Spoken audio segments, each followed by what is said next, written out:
Hello and welcome to this session designed to support you during the 2026 Council election period. By the end of this video, you should feel confident in your understanding of what it is like to be a council member at the Chartered Society of Physiotherapy. My name is Jackie Traynor and I'm the Assistant Director, Head of Governance. There are 5 key areas we will cover in this session. Firstly, you'll want an overview of the Chartered Society of Physiotherapy's governance framework. We'll cover the role of council as defined by its governance, the legal responsibilities of council members, which is really important so you know what you are responsible for, how this all works in practice, and then we'll finish with some practical information about the 2026 council elections. So who are the council? Council is the CSP's highest decision-making body and its purpose is to provide leadership for the physiotherapy profession. It identifies and agrees CSP strategy and it's responsible for the governance of the CSP. Council members are representatives of the CSP membership elected to lead the profession. It's important to be aware that Council will consider all members' needs and work in the best interest of the profession as a whole. Council members are not elected to represent specific membership groups. However, they are encouraged to utilise their own experiences to offer diverse insight into different areas of the profession. When a decision is taken, council members must agree what is in the best interest for all members and for physiotherapy as a whole. Council is supported by 4 strategic committees who carry out any work delegated to them by council. These are the Employment Committee, Finance, Risk and Audit Committee, Professional Committee, Equity, Diversity and Belonging Committee. They provide expertise, insight, support and advice to council. The CSP leadership team attend meetings of the council or committees and are responsible for the operational delivery of the organisation's strategy, which is set and agreed by council. Our governance structure, which includes our council, committees, organisational structure, our policies and processes, these all determine how CSP is run and is designed to ensure the success and sustainability of the organisation. When we talk about governance, this is the systems and processes by which the organisation is controlled to meet its purpose. Our primary constitutional document is our Royal Charter, which you can find on the website, and this sets out the purpose of the CSP and the activities that we can undertake. The Council oversees the governance of the CSP by seeking assurances from the leadership team that the organisation is being well managed and is achieving its agreed strategic objectives, including its statutory and legal requirements. This is done through information papers and reports shared ahead of Council meetings, which then Council discuss, debate, consider and decide in meeting. On occasion, Council may be asked to decide a matter through a paper alone, but this tends to be reserved to matters that are not contentious and do not require discussion. Our council is made up of 12 members elected by members in accordance with our bylaws, regulations. And because CSP is a trade union, it also follows the election requirements set by trade union law. Council members are elected for a term of 4 years, commencing at the AGM following their election, which is usually around October or November. For consistency and stability, council members' terms are staggered so that not all 12 finish at the same time. As a general principle, there are usually around 6 seats up for election every 2 years. After their first term, council members can run for re-election to council and serve another 4 years. 8 years is the maximum term on council, and then the member must take a break of at least 4 years before running for election again. For effective governance within council, once a new council is formed, council will appoint a chair and a vice chair from among themselves. The role of vice chair is to step in when the chair is absent. Council are responsible for appointing committee members, encompassing external experts, CSP members and council members. You'll start to see the Council has a wide breadth of responsibilities to uphold its governing framework. However, they cannot do everything themselves. So, to achieve operational efficiency, they utilise an established scheme of delegation that enables Council to specify where responsibility lies for key decisions. The Council reserves the most important and largely strategic matters for itself to take decisions on. However, it may choose to delegate matters to the CEO, the leadership team, to a committee, or an ad hoc working group, either to provide a decision-making or an advisory function. Plus, there are some matters that are reserved to its chair.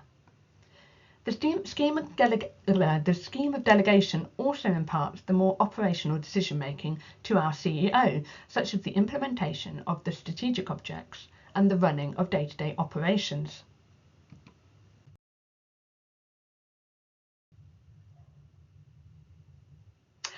I mentioned the CSP has a royal charter, and this means it has distinct legal standing and powers. And because it's a certified trade union, it also has additional regulatory requirements that it's bound by. Having a royal charter means that the CSP is a chartered body, and chartered bodies are incorporated in the same way as companies are, but the Companies Act does not apply to them. Like companies, chartered bodies also have boards, which in the CSP is our council. In common law, council members have the equivalent role of company directors and therefore the same legal duties. These are to act within the charter and powers, to promote the success of the CSP, to exercise independent judgment, to exercise reasonable care, skill and diligence, to avoid conflicts of interest, not to accept benefits from third parties, and to declare interest in proposed transactions or arrangements. And it's important to be aware that breach of duties carries potential liabilities to the organisations. It's important to note here that the manner of our incorporation means that liability of individual council members is limited to the assets of the society as an organisation. So individual council members' personal assets are protected in the event of financial difficulties or lawsuits against the CSP.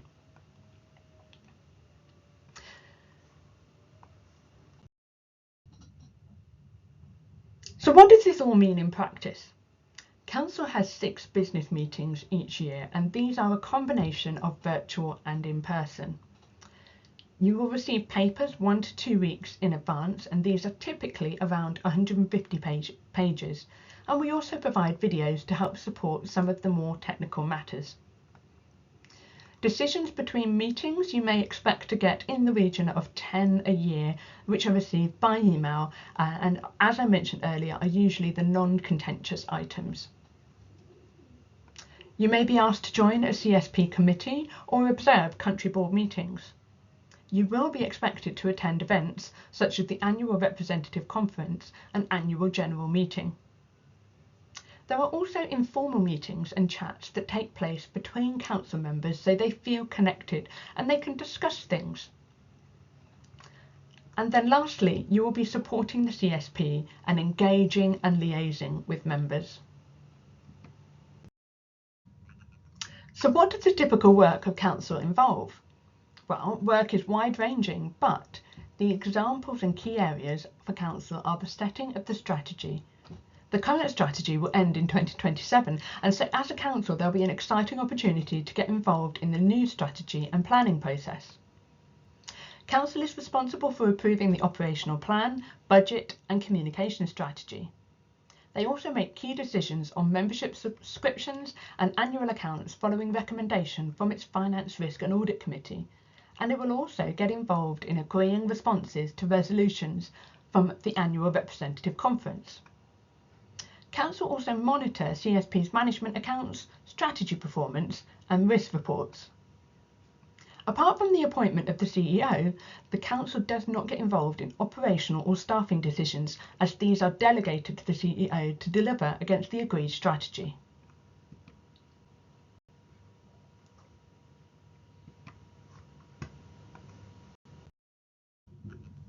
So what do you need to know about this year's Council elections?